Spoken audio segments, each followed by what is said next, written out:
Hello అండి, నమస్తే. Welcome back to our channel రుచిగా చేద్దాం. ఈరోజు వీడియోలో నేను ఆంధ్ర స్పెషల్ గోంగూరతోటి నిలువ పచ్చడి ఎలా చేయాలనేది చూపించబోతున్నానండి. ఫస్ట్ టైం చేసేవాళ్ళు కూడా చాలా సింపుల్గా, చాలా ఈజీ మెజర్మెంట్స్ తోటి నేను చూపించబోతున్నానండి. చాలా అంటే చాలా టేస్టీగా ఉంటుంది. వేడి వేడి అన్నంలో మనం కాస్త నెయ్యి వేసుకొని అలా కొంచెం గోంగూర పచ్చడి వేసుకొని తింటే చాలా బాగుంటుంది. దానికోసం ఏమేమి కావాలో చూసేద్దాం. ఇక్కడైతే నేను గోంగూర కట్టలు ఒక 4 తీసుకుంటున్నానండి. మీడియం సైజ్ కట్టలండి అవి. తీసేసుకొని ఇలా శుభ్రంగా మనం ఆకంతా ఒలిచేసుకొని ఒక 3-4 సార్లు కంప్లీట్గా వాష్ చేసుకోవాలండి. అందులో మట్టి ఏమన్నా ఉంటే వెళ్ళిపోతుంది. ఆ తర్వాత అయితే ఇలా ఒక హోల్స్ ఉన్న జల్లెల్లోకి తీసేసుకొని పెట్టేసుకోవాలి. కొంచెం తడి ఉన్నా పర్లేదు, ఏం కాదు. ఆ తర్వాత ఇక్కడ నేనైతే ఒక పెద్ద ఉల్లిగడ్డ సైజు మైన చింతపండుని అయితే తీసుకుంటున్నాను. మీకు పుల్ల గోంగూర అయితే కనుక ఇంకొంచెం పులుపు ఉంటుంది కాబట్టి కొంచెం తక్కువ వేసుకోవచ్చు.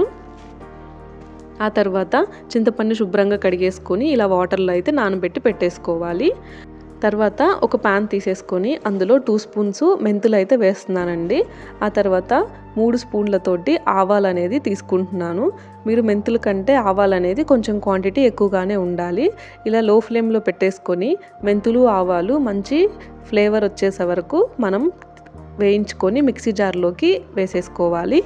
ఆ తర్వాత అదే ప్యాన్లో నేను ఆయిల్ వేసుకుంటున్నానండి.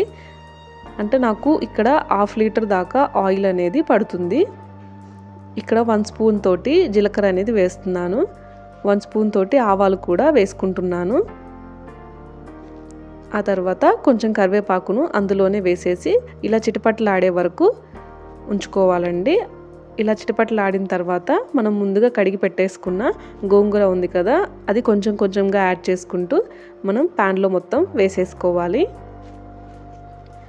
మనం ఎలాగో ఆయిల్లో వేయించుతున్నాం కాబట్టి మనకు గోంగూర అనేది కంప్లీట్గా డ్రై అవ్వాల్సిన అవసరం లేదు, ఆయిల్లోనే వేగిపోతుంది.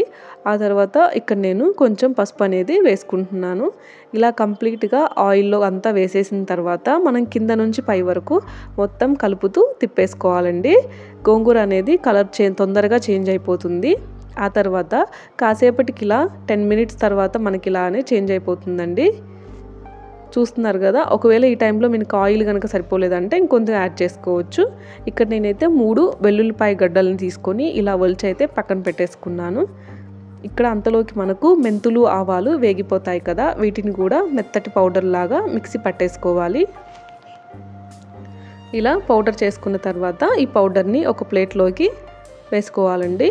ఆ తర్వాత ఇక్కడ నేను వెల్లుల్లిపాయల్ని అదే మిక్సీ జార్లో వేసుకుంటున్నాను. మిక్సీ జార్లో వేసేసుకొని మెత్తగా కాకుండా కచ్చా పచ్చాగా పట్టేసుకోవాలండి.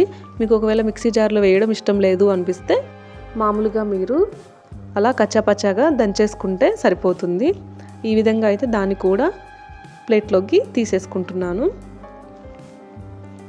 ఆ తర్వాత అదే మిక్సీ జార్లో మనం ముందుగా రెడీ చేసుకున్నాం కదా చింతపండుని, ఆ చింతపండు బాగా నానిపోయి ఉంటుంది. మిక్సీ జార్లో వేసేసుకొని మెత్తటి పేస్ట్ లాగా గ్రైండ్ చేసుకోవాలండి. ఇలా చేయడం వల్ల మనకు చింతపండు అనేది గుజ్జుగా ఉండి బాగా పచ్చడిలో బాగా కలిసిపోతుంది. ఈ విధంగా అయితే నాకు చింతపండు పేస్ట్ రెడీ అయిపోయింది. ఈలోపు మనకి గోంగూర అనేది ఇలా వేగుతూ ఉంటుందండి. గోంగూర అనేది సగం వేగిపోయిన తర్వాత మనం రెడీ చేసుకున్న చింతపండు పేస్ట్ని అందులో వేసేయాలి. ఇలా మొత్తం వేసేసిన తర్వాత ఒకసారి బాగా కలిపేసుకోవాలి.